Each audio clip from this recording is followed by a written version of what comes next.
Break के बाद स्वागत है आप सभी का सी न्यूज भारत में। गुजरात के उकाई स्थित 500 क्वार्टरों में पिछले 10 दिनों से पीने के पानी की आपूर्ति पूरी तरह से बाधित है, जिससे वहां रह रहे सैकड़ों परिवारों को भारी परेशानी का सामना करना पड़ रहा है। बच्चों, महिलाओं और बुजुर्गों की हालत बेहद दयनीय हो चुकी है और इस गंभीर संकट के विरोध में कल बड़ी संख्या में स्थानीय निवासी एकत्र हुए और मीडिया के माध्यम से अपना रोष प्रकट किया। निवासियों का कहना है कि उन्हें जबरन बेदखल करने के उद्देश्य से बिजली और पानी जैसी जरूरी सुविधाएं जानबूझकर काटी जा रही हैं और इसके पीछे विशेष रूप से सेक्टर 1 के अधिकारियों की संलिप्तता का आरोप लगाया गया है। लोगों का ये भी कहना है कि सरकार चुनावों के समय मुफ्त सुविधाओं और जनहित की योजनाओं का वादा करती है, लेकिन चुनाव बीतते ही उन्हें क्षेत्र खाली कराने के लिए दबाव में रखा जाता है और इस तरह के हथकंडे अपनाए जाते हैं, जिससे उनका जीवन संकट में पड़ गया है। जी, आपनु नाम? चतुरभाई सिंह राठौड़। चतुरभाई, શું તકલીફો છે આ વિસ્તારમાં? તકલીફ તો ઘણી બધી છે। આ તમને પહેલાં જ ફરિયાદ કરી, 1 મહિનાથી મારી લાઇટ માટે, બહારની લાઇટ માટે લાઇટ ટ્યુબલાઇટ લાવીને મૂકી રાખી છે, પણ એ લોકો ચાલુ કરી ગયા નથી। વારંવાર ફોન કરવા છતાં આવતા નથી। કયા ડિપાર્ટમેન્ટમાં લાગે આ બધું જોવાનું? ઇલેક્ટ્રિકલ ડિપાર્ટમેન્ટમાં લાગે, લાઇટ માટે ઇલેક્ટ્રિકલ નહીં, ડિપાર્ટમેન્ટ। આખો જો વિભાગ છે એ જોવાની જવાબદારી કોની છે? ડિવિઝન ઉકાઈ ડિવિઝન નંબર વિભાગ 1, ઉકાઈ ડિવિઝન વિભાગ નંબર 1 એ અધિકારીની જવાબદારી છે। તમને લાગે છે કે તમને જબરદસ્તી ખાલી કાઢવા માટે તકલીફો આપવામાં આવે છે? અરે હવે એ જ અમારે તો એ જ વિચારો ને સાહેબ। આ જ રૂમમાં હું આવ્યો 1981 થી, આજે કેટલા વર્ષ થયા મને? 1981 થી છું આજ રૂમ 55-56 વર્ષ થઈ ગયા। 45 તો ઓછામાં ઓછા 45 તો થયા ને। બરાબર, 45 વર્ષ થયા। હવે મારો અધિકાર ખરો કે નહીં 45 વર્ષ પછી? બરાબર છે। તો તમારી માંગ શું છે? તમને સુવિધા આપવામાં આવે? પાયાની સુવિધા તો મળવી જોઈએ। એની સુવિધા તો મળવી જ જોઈએ સાહેબ। પાણી, લાઇટ છે, બધું મળવું જ જોઈએ સાહેબ। મેં કીધું ને 1 મહિના પહેલા ફરિયાદ લખાવી, હજુ કોઈ આવ્યું નથી। 1 મહિના પહેલા ફરિયાદ લખવા છતાં, એ લોકોના રજીસ્ટરમાં લખવા છતાં જો સાંભળે નહીં તો પછી કઈ રીતે લખાવું? હા, તમે લોકો રજૂઆત કરો તો ધમકાવે બી ખરા કે આ લોકો? ના, ધમકાવતા તો નથી। ધમકાવતા નથી? નથી। દબાણ આપે કોઈ તમને રજૂઆત કરવા પર? તો કોઈ આપે નહીં, પણ કામ બી નથી કરતા। રેગ્યુલર છે ને આપણે દર વર્ષે ગરબાડું આતે વ્યવસ્થિત પડી। એટલે પણ તમને સુવિધા બી નથી આપતા? સુવિધા નથી આપતા, એ મોટા બધાના ઘરે કાગળિયા લગાઈ ગયેલા કે આ રૂમની હવે તૂટવાની સંભાવના છે, કઈ બી થાય તો તમારી જવાબદારી।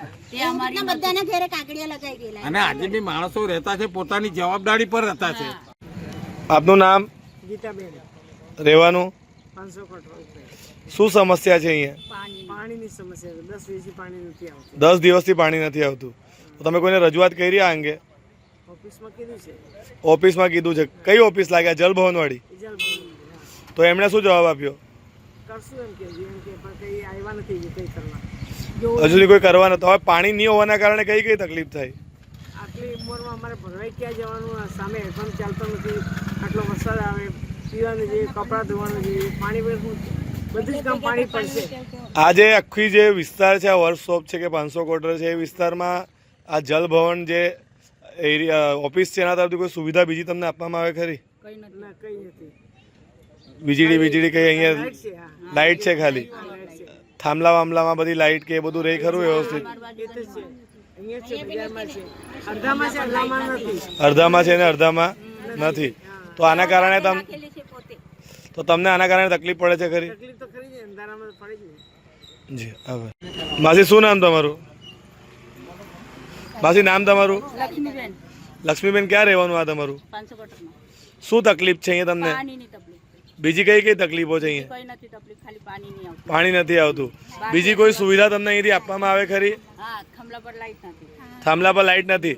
રાતના તમને બીક લાગે ચોરીની કે? નહીં લાગે, એવું કઈ નથી।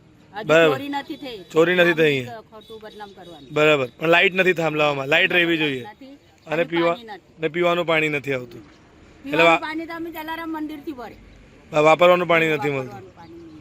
જી માસી, આભાર। શું નામ તમારું? રેવાબેન। કેટલા વર્ષથી રહો તમે આ વિસ્તારમાં? 50 વર્ષથી રહું છું। 50 વર્ષથી? હા। તમને અહીંયા શું તકલીફો પડે છે? બસ આ પાણીની તકલીફ છે। હવે પાણીની તકલીફ છે? હા। તમારે ત્યાં કોઈ તકલીફ સાંભળવા કે કોઈ દૂર કરવા આવે છે ખરું? કોઈ આવે નહીં। કોઈ મત લેવાનું હોય તો દોડતા આવે, રિક્ષામાં ફટ ચાલો, બેસી જાવ, ઉચકી લઈ જાય। અને સુવિધા કામ ઉગી ગયા, સુવિધા આપવા કોઈ નથી કોઈ આવતું? આવતું નહીં। બરાબર છે. તમે અધિકારી લોકો કોઈ પૂછવા આવે ખરું તમને એ કોઈ ના કોઈ જોવાય નથી આવતા અમારે એ તો કે મરતા છે કે કેટલા જીવતા છે. એમ કે રૂમ ખાલી કરો.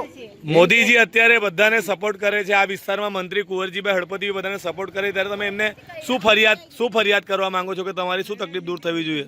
આ પાણી આવવું જોઈએ ને લાઈટો ચાલુ રહેવી જોઈએ. જરા અંધાર હોય તો અજવાળું. આ તો લેમ્પ કોઈ નહીં લખવા આવતું કોલોનીમાં અંધારું. એ તમારી તકલીફો દૂર થવી જોઈએ. હે તમારી રજૂઆત છે કે તકલીફો દૂર થવી જોઈએ. હા, આ તકલીફ અમને દૂર કરવી જોઈએ. જી માસી. બરાબર. જે આપનું નામ? સારિકાબેન. ક્યાં રહેવાનું? અહીંયા 500 ક્વાર્ટરમાં જ રહું છું. 500 ક્વાર્ટરમાં. શું તકલીફ છે તમને? અહીંયા 500 ક્વાર્ટરમાં અમને એક જાતની તકલીફ નહીં થાય. જો અમને છે ને 2009માં અડધા 500 ક્વાર્ટરમાં પહેલાં તમારી લાઇટ ગયેલી. અમે લાઇટની રજૂઆત કરી ઓફિસમાં, તમારા થાંભલા કાઢી ગયા. પછી અમે અહીંયા રહેવા આવ્યા બીજી બાજુ, તો અહીંયા પાણી દિવાળી આવે એટલે અમારું પાણી બંધ થઈ જાય. દર વર્ષે અમારા રૂમ તોડવા આવે. અમારા ઘરમાં છોકરીએ ડિલિવરી થયેલી, છોકરાને દૂધ પીવડાવતી તે ટાઈમે અમારા રૂમ તોડવામાં આવે. પેલી માં ડિલિવરી થયેલી તેની બી દયા નહીં કરતા. મોદી શું કહે છે કે બેટી બચાવ બેટીને પડાવ. આવી રીતના ઘર ખાલી કરાવે તો ગરીબ ક્યાં જાય? ગરીબને તો મોદી ઘર આપે છે, તો અમારા ઘર કેમ ખાલી કરે છે? અમને પાણી જોઈએ, અમને અમારું પોતાનું ઘર જોઈએ, અમને જમીન જોઈએ. અમારા માણસો, અમારા છોકરા બેરોજગાર છે, તેમને બેરોજગારી જોઈએ. અમારું આખું પેઢી અમારી જતી રહેલી છે આ તાપીમાં, તો અમને જ્યાં લગીને અમારું, અમે પહેલેથી વર્ષોથી રહેતા છે. કેટલા વર્ષ થઈ ગયા હશે તમને લોકોને? અમને તો ઘણા વર્ષ કે મારા મા બાપ નોકરી કરતા હતા ત્યારથી નોકરી કરતા હતા ત્યારથી રહી છે. અમે તો એમના છોકરાઓ છે. આખી જિંદગી અમારી ઉકાઈમાં જતી રહી. અમે આ ઘરો હચાવ્યા તો આ ઘરો હતા. અમે તમને લાગે છે કે તમને જબરદસ્તી અહીંથી કાઢવા માટે આ બધી તકલીફ? જબરદસ્તી કાઢવામાં આવે છે. દર વર્ષે જબરદસ્તી કાઢવામાં આવે છે. દર વર્ષે અમારા ઘર તોડવાની ધમકી આપતા છે.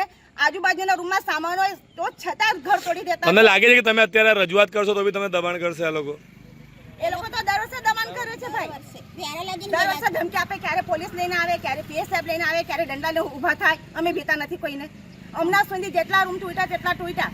હમણાં તમારું પાણી બંધ કરે કે અમારી લાઈટ જતી રહી, અમે અહીંથી હલવાના નથી. અને અમને કોઈ રૂમ ખાલી કરવાની ધમકી આપે કે અમારું પાણી બંધ કરે કે અમારી લાઈટ બંધ કરે, અમારા પર બુલડોઝર જતું રહે ને તોય અમે અહીંથી ખાલી નથી કરવાના. કરું ત્યારે જ્યારે મોદી અહીંયા આવે, અમને જમીન આપે, અમને ઘર આપે, અમારી બધી સગાડ આપે, અમારા છોકરા અને અમારા પતિઓને નौकरी આપે, ત્યાં સુધી અમે ઉકઈથી બહાર निकलवाना नहीं.